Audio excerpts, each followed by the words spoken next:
It's not something that we do on a daily basis. This was just a challenge for us. And me, I like a challenge. For me, it's right up my alley.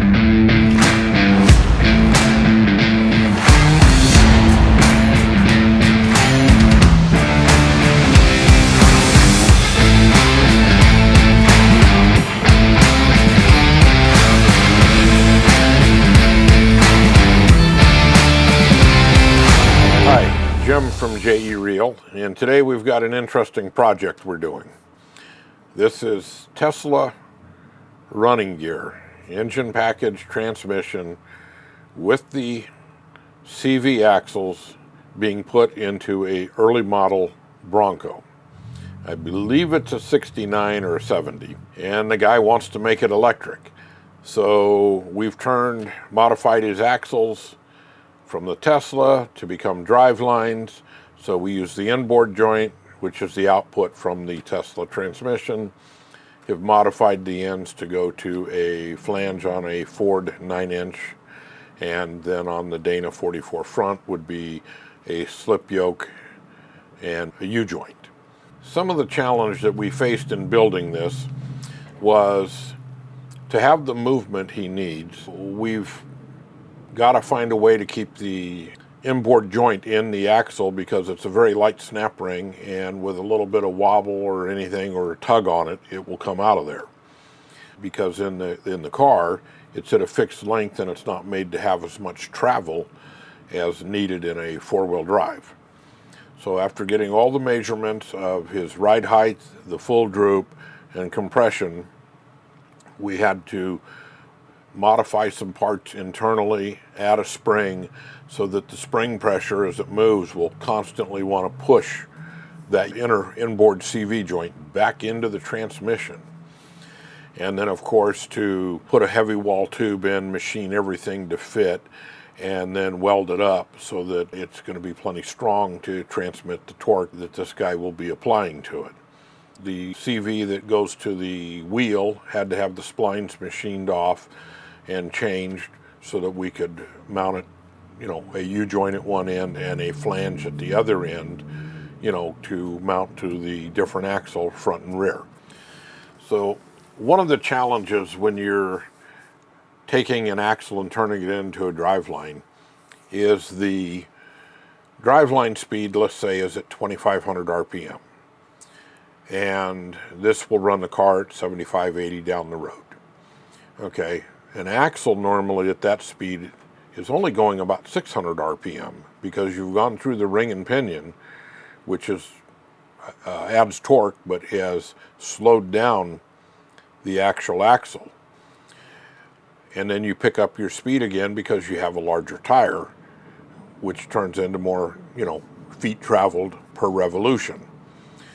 So by putting these axles in as drivelines, we've got to make sure all the internal parts fit right, they're good, no looseness, so that we can eliminate any vibration problems because it will be going faster than it was intended originally. We've done this a few times, so it should be successful, and we look forward to seeing his finished project.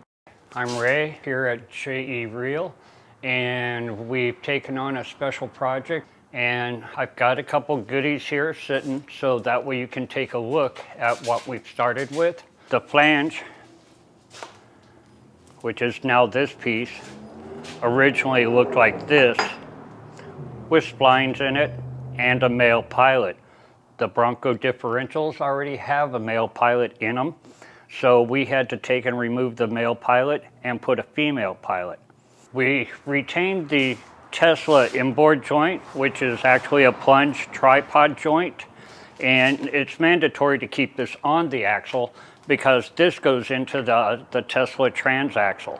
It's got a little clip right here so it locks in place. This is a plunge joint. The customer said he's got about 2.25 inches of plunge, and this joint would probably handle it, but it was decided to take and put another joint, a slip joint, into the axle, so it's guaranteed he's going to have all the travel that he wants on this drive shaft. everything, the machine work and everything. It's actually quite a few hours of machine work. Make decision how you're going to do it, and then once you've decided how you're going to do it, then go ahead and start doing your machine work. Never do anything with an axle shaft until you know what you're going to do to make sure you can put it back together again. The last thing you want is to cut it up and find out that you cannot do it. When you weld these items, nothing here can be straightened. Once it's welded, it's married. You can't do anything with it.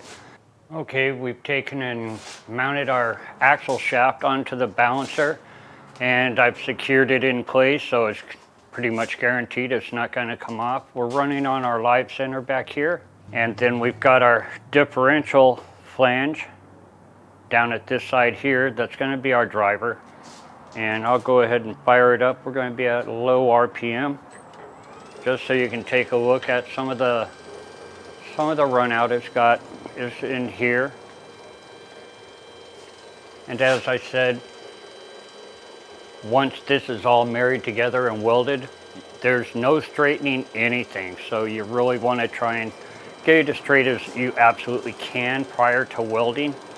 I'm going to go ahead and unlock our ends, so you'll actually be able to look at the dial indicators here on the back side, and that'll be the amount of imbalance. It's actually not bad at all.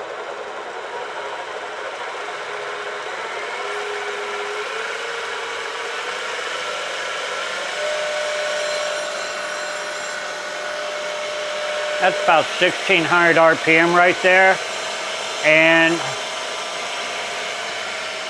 with no balance weights or anything on it, not being able to manipulate the balance or in any way, this actually came out really, really nice. If this thing were to spin 4,000 RPM, which it never will, the vehicle would never notice the amount of imbalance that this has. So it actually came out very nice. It's not something that we do on a daily basis. This was just a challenge for us. And me, I like a challenge, and it's not the first time I've done something like this. So for me, it's right up my alley.